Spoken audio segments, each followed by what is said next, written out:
Muy buenos días. Vamos a empezar con la mesa redonda.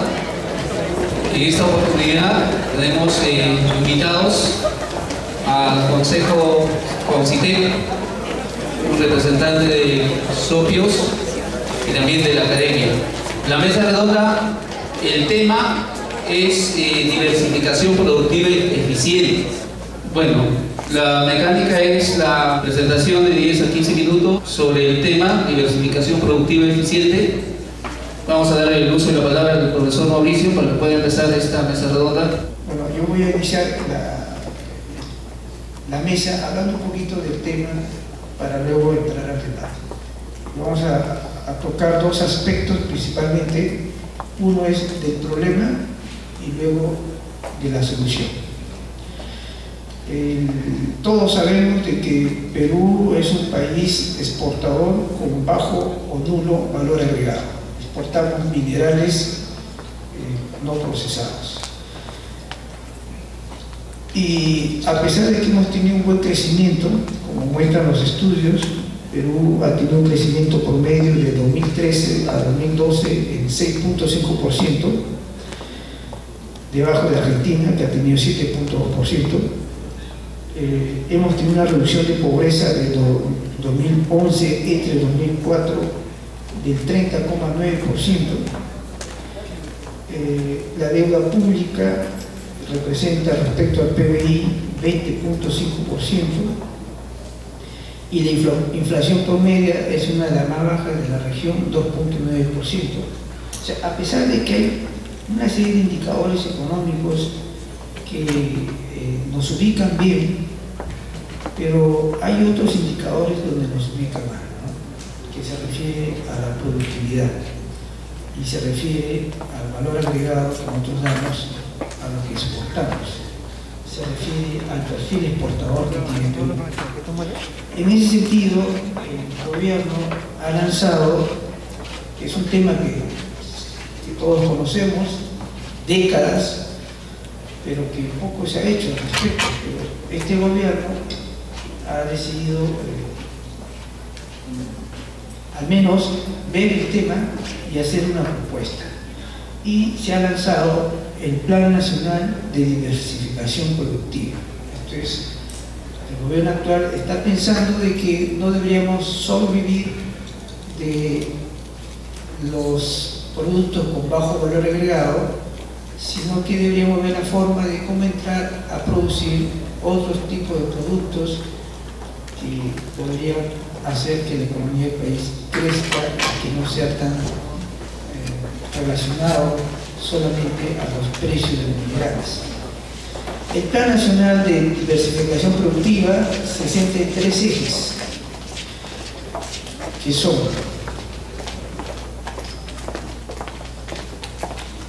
el primer eje, la promoción de la diversificación productiva. Esto es su objetivo es ampliar la canasta de exportadoras de la economía. Esto es producir otros tipos de productos que no sean solamente el perfil que tiene Perú, o sea, ampliar el perfil de exportación. El eje 2 es la eliminación de sobrecostos y de regulaciones adecuadas. Y el eje 3 es la expansión de la productividad de la economía. Bien, la mesa de hoy se centra en el eje 2, que se refiere a la diversificación productiva eficiente. Esto es cómo hacemos para producir de una forma más eficiente. El eje 2, el gobierno en su plan plantea varias acciones que brevemente voy a señalar, en resumen. Por un lado, se desea simplificar los trámites, todos los trámites, para que las empresas puedan ser más competitivas respecto a su relación con el gobierno, los trámites de aduana, los trámites para la exportación, los diversos trámites que el empresario tiene que realizar para formalizarse, para exportar, pues se debe simplificar. Y la meta es llegar al 50% de tiempo en estos trámites. Facilitar el pago de impuestos, esto es reducir los tiempos y las demoras y los procesos a efecto de que los empresarios podrían hacer sus declaraciones, etcétera, de los impuestos de una forma más rápida. Sistematizar la demanda de información del Estado. Esto es, facilitaría dar información a las empresas sobre una serie de información de demanda que el Estado puede proporcionar sobre diversos productos, servicios, requerimientos. Y la reducción de los costos, ¿no? Y con las leyes, el marco legal que facilite que las empresas sean más competitivas. Por ejemplo, el marco legal en el área laboral, de salud, medioambiental, etc. Eso es, en esencia, este eje 2. Como se puede observar, en el eje 2, el Estado está haciendo su parte en reducir costos, en simplificar los procesos, en dar facilidades para las empresas. También está el Instituto Nacional de Calidad, que es otra actividad dentro del plan. La cuestión es, esto es del Estado para las empresas, pero ¿y de las empresas? ¿Qué están haciendo las empresas para ser competitivas? O sea, el Estado está dando facilidades, es lo que se está planeando para ser más competitivas, pero ¿y las empresas qué están haciendo? Y es justamente el tema de esta mesa, ¿no? ¿Qué podemos hacer para ser competitivos usando la investigación de operaciones y usando las tecnologías? Bueno, vamos a invitar al doctor Hurtado. Gracias, buenas tardes. Si realmente lo pensamos, la diversificación productiva realmente significa una gran oportunidad de que nuestro país ingrese a una etapa superior de la que estamos pasando. Pero lamentablemente lo que se puede observar es la falta de estructuras. Sin estructuras no podemos hacer mucha optimización y sin muchos cálculos. Entonces es necesario que el Estado, al estar direccionando este proyecto de diversificación productiva, es necesario también que el Estado promocione estructuras para que permita justamente a los diferentes sectores industriales que van a intervenir poder tener una organización adecuada, tener planeamiento con estructuras, reducir costos y todos los planteamientos que se están mencionando en la diversificación productiva. Entonces, ¿cómo hacer estructuras? Ese es el problema. Muchos de nosotros conocemos la palabra estructura. Todos hablamos de estructura, pero ¿realmente se sabe construir estructuras? Esta interrogante justamente la he presentado yo en diferentes conferencias que he ofrecido en la Universidad de San Marcos, y que es justamente que a través de la teoría de las asociaciones, porque las empresas son asociaciones, y si vamos a hacer diversificación productiva, tenemos que asociar empresas. ¿Cómo vamos a asociar empresas si no sabemos estructurarlas? Entonces lo importante es estructurar el sistema. Una vez que estructuremos el sistema, estructurar cada industria o cada empresa que va a intervenir para que pueda mejorar su producción, mejorar sus costos y todas las facilidades que se está queriendo implantar a través de la diversificación productiva. Hay que pensar que las empresas industriales que van a intervenir son grupos humanos y lógicamente se va a formar en cada uno de ellos también una asociación. La teoría de las asociaciones, del cual soy autor, justamente proporciona herramientas muy sencillas para poder estructurar los negocios, las empresas,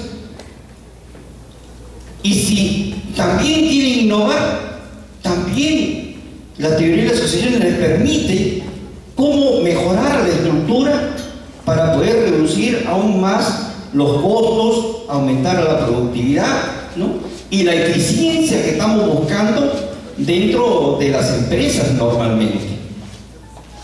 Entonces yo aquí hago un llamado justamente a que el Estado, si piensa tener éxito en la diversificación productiva, tiene pues que apoyar el hecho de estructurar a las industrias para que ellas en sí tengan un modelo de cómo articularse y cómo integrarse. De lo contrario, no vamos a tener quizás el éxito que se está planeando. Y lógicamente la teoría de las asociaciones es una teoría matemática que brinda la exactitud de sus definiciones inteligentes, que va a permitir desarrollar un aporte cualitativo al aporte cuantitativo que ya se conoce. Eso es todo. Gracias. Vamos a invitar al representante de CONCITEC. Buenos días con todos, gracias por la invitación. En primer lugar, quiero manifestar que estoy de acuerdo con lo manifestado acá por el doctor, por ambos, de que digamos, a pesar de los indicadores positivos que tenemos a nivel macroeconómico, se demuestra también de que esto no es sostenible en el tiempo, ¿no? Un estudio que hizo CONCITEC mostró que el 53%, digamos, que la variabilidad del PBI peruano está o depende en un 53% de factores externos, dentro de los cuales hay una gran influencia de los precios de intercambio a nivel mundial y de la influencia de los capitales extranjeros. Entonces, esto deja como un hecho que, digamos, el crecimiento económico que tenemos no es sostenible en el tiempo, y creo que de una otra forma se está viendo, ¿no? El crecimiento del PBI se ha proyectado para 3% el próximo año. Entonces, esto ha motivado, digamos, que el Estado reaccione y genere un plan nacional de diversificación que está liderado por PRODUCE, pero que incluye a varios actores del sector público, dentro de los cuales está CONCITEC. Y por otro lado, CONCITEC también, digamos, coincide con el diagnóstico del plan de diversificación y elaboró la Estrategia Nacional para el Desarrollo de la Ciencia, la Tecnología y la Innovación, Crear para Crecer. Entonces, los problemas identificados, bueno, son, digamos, los mencionados en esta mesa y que ustedes seguramente conocen, ¿no? Como son los insuficientes incentivos para la innovación por parte del sector privado, una insuficiente, digamos, masa crítica de personas debidamente calificadas, bajos niveles de calidad de los centros de investigación, muy pocos resultados de investigación, digamos, son utilizados por el sector privado, y una deficiente gobernanza del Sistema Nacional de Ciencia, Tecnología e Innovación. ¿Cuál es la relación entre la ciencia, la tecnología e innovación y la productividad por el sector empresarial? Es de que si queremos nosotros diversificar nuestros productos e insertarnos en cadenas de valor a nivel global, tenemos no solo que generar más productos de los que tenemos, ¿no? Sino que estos productos tienen que tener un contenido, una base tecnológica, una base de conocimiento tecnológico incorporado.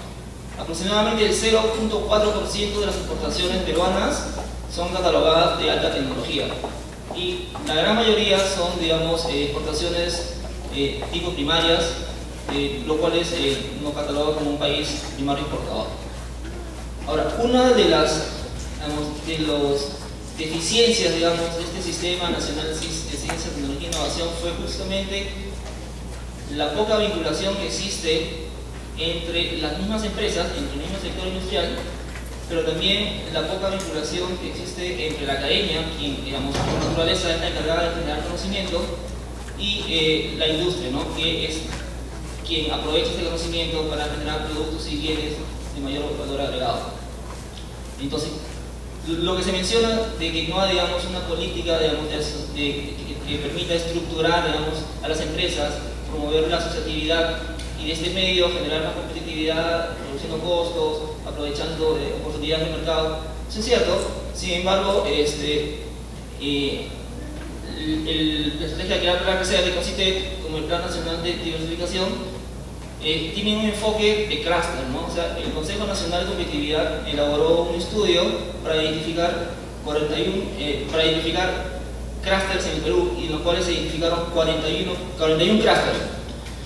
Y de esos 41 clústeres se priorizaron 16, de los cuales están minería y servicios conexos, está logística, café, software, construcción, pelo fino, salud, pesca, gastronomía, ¿no?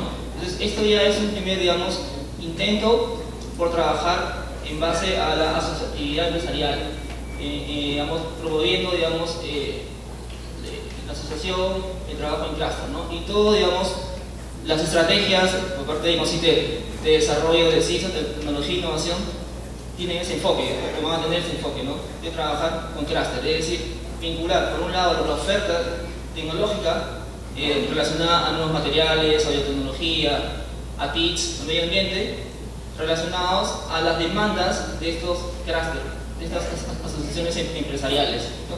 Para que, digamos, haya una mejor vinculación entre, digamos, los generadores de conocimiento con las empresas que demandan este conocimiento, propiamente dicho. Sin embargo, todavía falta, digamos, mucho por trabajar con este enfoque de asociatividad, de clústeres, pero estamos dando los primeros pasos, y creo de que en la medida en que los planes para crecer, el CONCITEC y el Plan Nacional de Diversificación tengan ese enfoque, vamos a poder lograr los objetivos que nos hemos trazado como Estado, ¿no? Gracias. Vamos a invitar al Magíster Marcos Otero. Bien, buenos días. Me llama un poco la atención varias cosas. Y quería comenzar con un poco sobre la trayectoria, de manera de ejemplo para algunos que deben hacer y depende de qué no va a hacer. Nosotros sabemos de que el principal elemento que contribuye a la competitividad es el capital humano. Hay otros elementos como infraestructura y otras cosas, pero lo principal es el capital humano. En esta mesa estamos hablando de cuáles son los planes y cómo se articulan los actores. Entonces, uno de esos actores somos nosotros, la academia. En este caso voy a hablar en nombre de la academia. Decía que les voy a comentar un poquito antes para que tengan más o menos una idea de, digamos, quién es el que les está hablando. Yo estudié en los años 80 porque la visión que tenía en ese momento de un joven, como muchos, bueno, no muchos los que están acá, pocos, pero la visión de un joven en ese momento era lo que llamamos hasta ahora el Plan 40. Es decir, nos preparamos para trabajar unos 40 años y de ahí de repente jubilarnos y vivir de eso, si nos alcanza. Sí. Es lo que hice, lo que hicimos seguro muchos de los que estamos en la mesa, los que están también sentados. Estudiaron, tal vez con empeño, su grado, su maestría, hacer ejercicio de la profesión y así. Estamos varias décadas después y todavía muchos seguimos pensando en el mismo plan, pero ya estamos en otra sociedad. Nosotros en esa época estábamos dejando recién la sociedad industrial y hoy estamos en la sociedad de la información, del conocimiento, del aprendizaje. Por lo tanto, muchas cosas han cambiado y probablemente ese Plan 40 en el que nosotros nos encaminamos en algún momento, deberíamos repensarlo. Entonces, ¿cuál es el plan ahora de los elementos que tenemos, de los elementos que participan en la actividad productiva? Ahora se habla de planes de 5, o sea, plan de 5 años, es decir, prepararse y trabajar 5 años y retirarse a disfrutar de la vida. Entonces, para muchos todavía nos suena a ficción, ¿cierto? Nosotros decimos, pero si nosotros solo invertimos 5 años para hacer nuestro pregrado, yo le digo a los jóvenes, gran parte de mi trabajo es la docencia, Y le decía a los jóvenes, se están invirtiendo 5 años solo para formarse, para salir a ganarse la vida. Es que ustedes no se han enterado que hay otra persona que en 5 años resuelve su vida. Entonces, no quiero decir que se vayan de acá, sino que en la universidad debemos replantear un poco las cosas. Hay una frase muy importante que me gusta que dice que si nosotros queremos que las cosas cambien, somos nosotros los que tenemos que cambiar. No tenemos que esperar que cambie el gobierno, que cambie la universidad, no, cada uno de nosotros. Si por alguna razón hemos llegado aquí, me refiero a los jóvenes, y vamos a dedicar 5 años, es lo que les digo siempre, hagamos que esos 5 años valgan la pena y no salgamos después de 5 años a dar pena. Entonces el tema como esta, ¿cuál es la fórmula? ¿Cuál es la fórmula, digamos, para que esos 5 años valgan la pena? Lo que le decía, no espere que los demás cambien, preocúpese de cambiar. Cada uno de nosotros preocupemos de cambiar. Al final le voy a decir más o menos qué es lo que pienso que se debería hacer. Y bueno, entonces yo siguiendo esa trayectoria de lo del Plan 40, trabajé varios años, casi ya 30 años, y tomé una decisión este año de por lo menos asumir el reto del Plan 5. Y nosotros ya tenemos menos tiempo que muchos jóvenes, al menos somos jóvenes de espíritu, y dije, bueno, todavía me queda tiempo como para aplicar el Plan 5, entonces vamos a tratar de hacer eso. Y entonces, ¿qué es lo que esperamos que diga? Voy a tratar de ayudarme un poco con mi ayuda de memoria. Entonces decía, ¿qué es lo que debemos hacer? Nosotros somos responsables, somos parte del sistema como educadores aquí. Y si queremos que esos 5 años valgan la pena, entonces también debemos hacer algunos cambios. Una de las cosas importantes que yo considero es que nosotros decimos a los jóvenes a veces, tal vez lo orientamos mal, porque decimos los jóvenes son el futuro del país. Los jóvenes no solo son el futuro del país, son el presente también del país. Los jóvenes pueden hacer muchas cosas y a veces nosotros lo hacemos creer que ellos todavía no están listos, que ellos tienen que llegar a tener ganas todavía para hacer algo. Y ellos lo pueden hacer desde ahora, tienen mucho más energía, son una nueva generación, una generación que ha nacido con la tecnología. Nosotros somos inmigrantes, nosotros hemos aprendido a usar la tecnología. En la década que hemos estudiado, lógicamente no existían los computadores personales, menos existía este dispositivo que lo cargamos en la mano. Lo único que había eran los grandes computadores que solo estaban en algunos lugares. Yo recuerdo que me decían, pero ¿para qué estudias eso? O sea, ¿dónde vas a trabajar? Claro, para el común de la gente, computación era una cosa muy extraña. Y hoy en día hago network marketing y la gente me vuelve a decir lo mismo. Oye, ¿qué estás haciendo? ¿Te volviste loco? Entonces estudio computación, ¿por qué no sigues trabajando en computación? ¿Por qué ahora haces network marketing? Pero bueno, es así, hay que seguir. Entonces, ¿qué es lo importante que considero que necesita una persona? No importa el campo en que se desarrolle, el área que esté estudiando. Yo digo, a veces me ha tocado estar en admisión y le digo a algunos jóvenes que llegan muy preocupados temprano, a las 7 de la mañana, cuando su examen es todavía a las 10, ¿no? Le digo, ¿pero por qué han venido tan temprano? Si voy a venir un poquito más tarde. Ellos están tan preocupados en ingresar. Le digo, ¿pero por qué se preocupan? De repente si no ingresan es mejor, ¿no? O sea, la universidad no te va a garantizar nada. Y si ingresas, bueno, tampoco te alegres mucho. O sea, tienes que trazar un plan para que esto valga la pena, ¿no? Tienes 5 años para hacerlo. ¿Qué es lo que se exige hoy en día? Los ministerios, el Ministerio de Trabajo, los otros ministerios, hace poco se liberaron una encuesta este año, donde se habla, ya está demostrado, que hay habilidades que necesitamos que nuestra gente desarrolle para que esto valga la pena. Por ejemplo, 2 habilidades muy importantes, las más importantes, son la visión de negocio, la orientación a resultados, el trabajo en equipo. Si nosotros miramos nuestro plan curricular, yo miraba nuestro plan y hay muy poco de eso, y tal vez está en la parte de electivos. Y para nosotros la parte de electivos es como que una cosa que, bueno, se lleva para completar los créditos, ¿no? Es que hay una parte muy importante, está en la parte electiva, si es que lo está, y a veces ni siquiera lo está. Entonces, ¿cómo es que nosotros podemos, algo tan importante, que las organizaciones lo están indicando que debe desarrollarse, por qué lo estamos dejando de lado? Entonces, le decía a los estudiantes, digo a los estudiantes siempre, eso no importa, que no esté en su plan curricular no interesa. Si usted va a esperar que alguien cambie el plan, de repente se acabaron los 5 años. Simplemente es un tema de desarrollarse por su cuenta, o organizarse internamente y desarrollar los temas. Entonces, otra de las cosas muy importantes, que cuando hablamos, por ejemplo, de visión de negocio, es que siempre la gente, o los jóvenes, vienen aquí pensando como yo pensaba en la década del 80, que tengo que terminar mis 5 años para poder trabajar. Y el tema no es así. Por ejemplo, si yo les preguntase en este momento, ¿quiénes usan WhatsApp? ¿No? Si yo dijera, levanten la mano, ¿quién usa WhatsApp en su teléfono?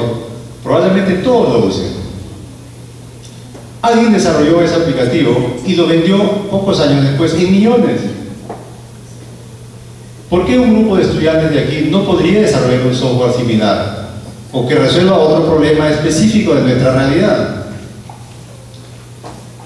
Pero es la mentalidad que tenemos, que yo tengo que estudiar 5 años para recién empezar a trabajar o a hacer algo. Y eso lo podemos comenzar desde el primer año. Entonces, una de las cosas que yo sugiero es que, y ya un poco estamos caminando hacia eso, es que las personas cuando se están formando deben trabajar en cosas reales. No estamos acostumbrados a construir cosas que desechamos. Todos los trabajos de curso normalmente son para desechar, son para aprobar el curso y punto. Entonces nosotros, por ejemplo, tenemos más de 1000 estudiantes en la facultad solamente de sistemas y no capitalizamos ese esfuerzo. No hacemos, o recién estamos bajo algunos convenios comenzando a hacer cosas reales. Una persona no puede aprender bien si hace cosas para desechar solamente. Es conveniente que hagan cosas reales, que alguien lo va a usar y les diga, mira, lo que has hecho no cubre mis expectativas, está más o menos, tienes que mejorarlo. Entonces esa persona se va a esforzar y lógicamente va a ganar confianza que lo que hace sirve para el mundo real. Entonces, si eso no está contemplado en el plan curricular o no se le ocurre, ¿verdad? No importa. Recuerde, para que las cosas cambien, es usted que tiene que cambiar. Organícese. Y vamos a crear un taller dentro de vamos a gestionar entre nuestro decano o la autoridad correspondiente y queremos que haya un taller para desarrollar software o lo que fuere. Una cosa que yo le decía, por ejemplo, y ustedes, no sé si los que llegaron temprano, ¿no? Pasaron unos videos donde se dice de que realmente todo ser humano hoy en día debe aprender a programar. ¿No? Los líderes del sector recomiendan eso. Además hay un gran déficit de personas que sepan construir software. Pero solo por cultura general y solo por desarrollar su creatividad, todos deben aprender a programar. Entonces le decía a los jóvenes, ustedes ven que en el verano hay talleres de danzas, hay talleres de natación, de básquet, de cualquier deporte, pero es raro que haya un taller para construir software. Y entonces, ¿pero y por qué no hay? ¿Quién debería hacer el taller de construcción de software? Probablemente nosotros, porque nosotros somos de la especialidad. Y entonces no podemos decir, oye, ¿y por qué no hay talleres de construcción de software? Pero si tú eres la persona que más indicada para implementar los talleres de construcción de software y enseñar a todos nuestros jóvenes, desde escolares, ¿no? a hacer ese trabajo. No necesitan llegar a la universidad para eso. Entonces, esa articulación, las empresas nos pueden dar proyectos reales para que nuestros estudiantes hagan trabajos reales desde el primer año y no esperen 5 años para recién chocarse contra la pared. Cuando un estudiante va a practicar en el 5º año o terminando el 5º año, es como si recién hubiese descubierto la realidad y ha gastado 5 años y no se ha preparado en lo que se debería preparar. por ese aislamiento que hay entre la academia, la empresa, ¿no? Hoy en día hay muchos financiamientos, ¿no? El gobierno da, entonces hay que aprovechar eso. Muchas gracias. Bien. Hay un aspecto que el gobierno no ha tocado en el plan, que es justamente, ¿y qué hace la empresa para ser eficiente? ¿Qué está haciendo la organización para ser eficiente? Bajar el IGB 19% a 0, bueno, podría reducir sus costos. Pero, por ejemplo, en la industria de las parabrisas, solo en desperdicios tiene 30% de la materia prima, que equivale más o menos 21% del costo, más que el IGB. Entonces, creo que aquí es donde la academia debería aportar. Para que la empresa sea competitiva, no es suficiente los aspectos exógenos. Hay que tocar los aspectos internos de la empresa, que se refieren a cómo hacer para que la empresa sea competitiva eficientemente, por ejemplo, reduciendo sus desperdicios, aplicando optimización. Hay una serie de herramientas, métodos, software que pueden hacer que los costos en desperdicios se reduzcan enormemente. El tiempo es otro problema. Se planifica mal la producción. La producción se planifica en forma manual. Muchas empresas planifican la producción en forma manual. Y entonces esta planificación no es la mejor. Hay un montón de variables que es difícil que el humano pueda resolver manualmente este problema. Se requiere de técnica de optimización para hacer la planificación óptima. Por ejemplo, entonces, ¿qué hacemos para ser eficientes? Hay que usar adecuadamente las tecnologías. No se está automatizando. En las universidades se enseña, por ejemplo, en el área de las tecnologías, computación informática, se habla bastante de los sistemas de información para la parte burocrática, pero no nos centramos en la automatización de los procesos productivos, el monitoreo, el control, la planificación, etc. Entonces, es ahí donde nosotros como academia, como SOPIOS presentes, debemos tomar en cuenta que podemos aportar a las empresas ser eficientes si es que estas empresas usan las operaciones y las TIC adecuadamente. Y ahí viene otro problema, ¿y por qué no lo usan? Es el tema de la articulación, que es el siguiente tema de debate. Vamos a invitar a los panelistas 2 minutos si podrían agregar algo pendiente que haya quedado.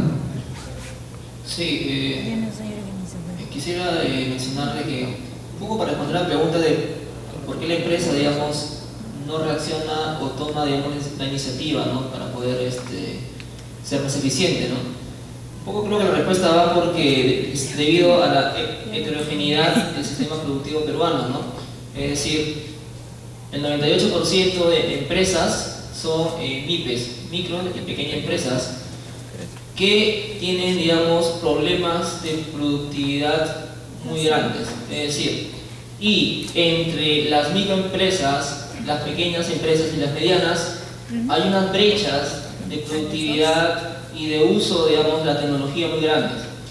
Por eso, las necesidades de una microempresa no están basadas en usar la tecnología eficientemente para ser más productivas y ser más competitivas, sino están en el día a día, ¿no? O sea, en digamos, poder, digamos, vender más, poder generar más utilidades, porque si no hacen esto, prácticamente quiebran y desaparecen.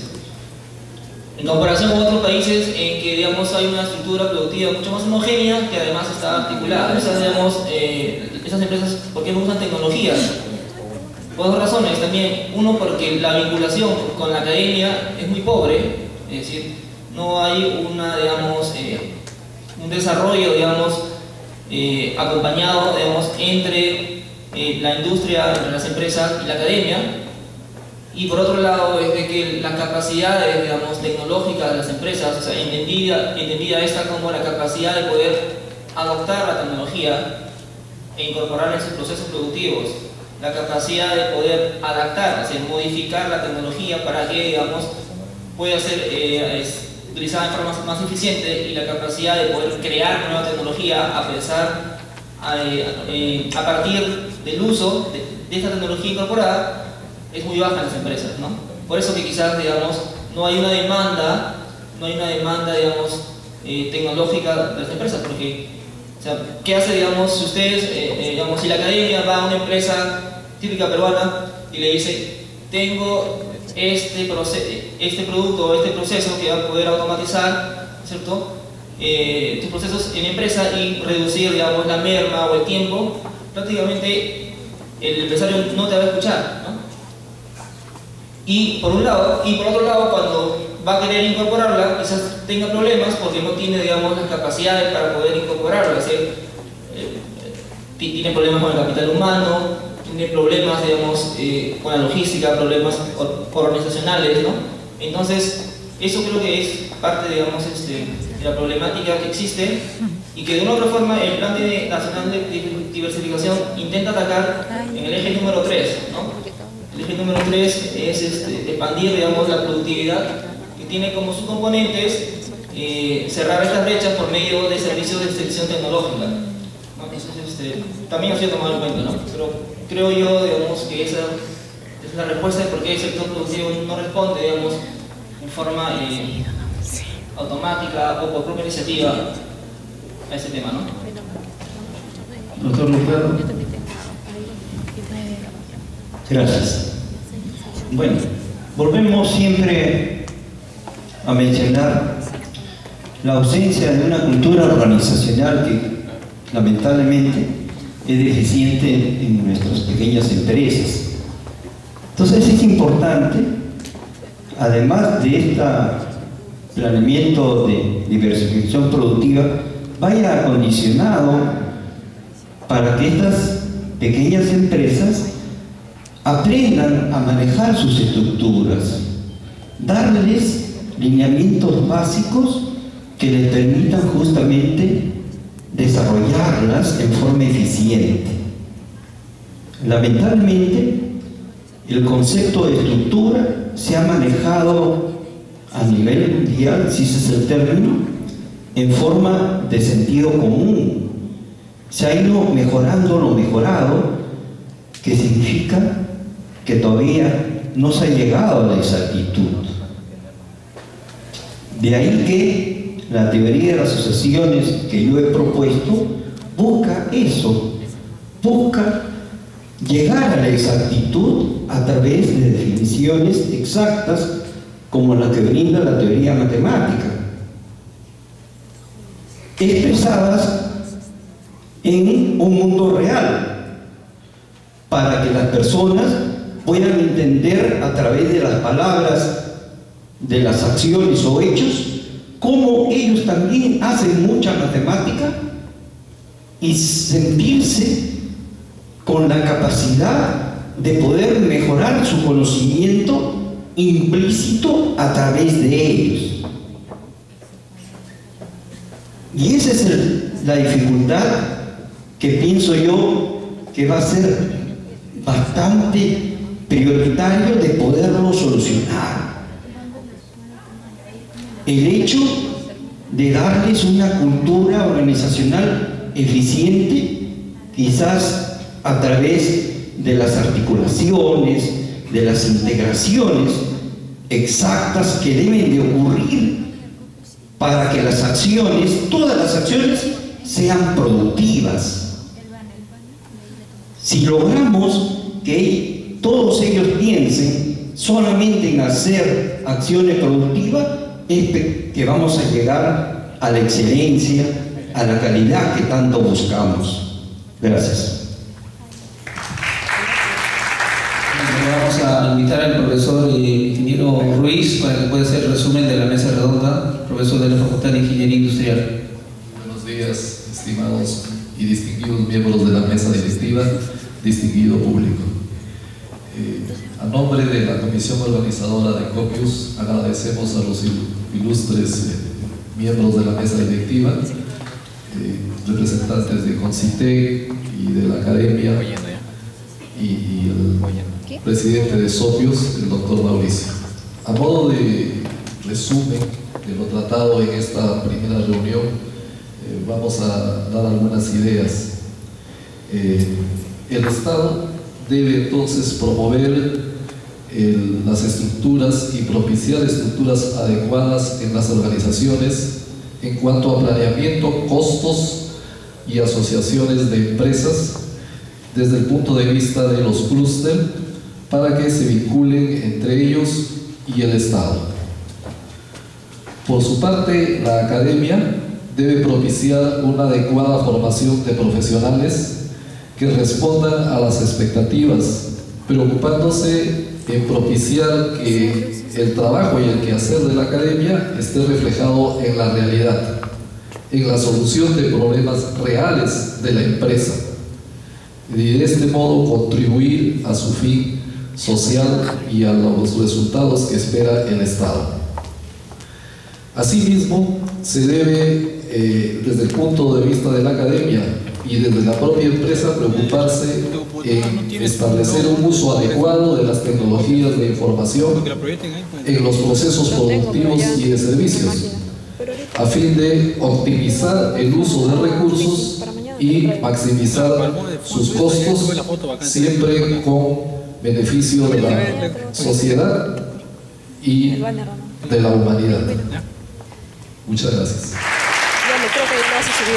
Agradecemos a nuestros distinguidos participantes de la mesa de honor y vamos a proceder ya a terminar esta mesa redonda.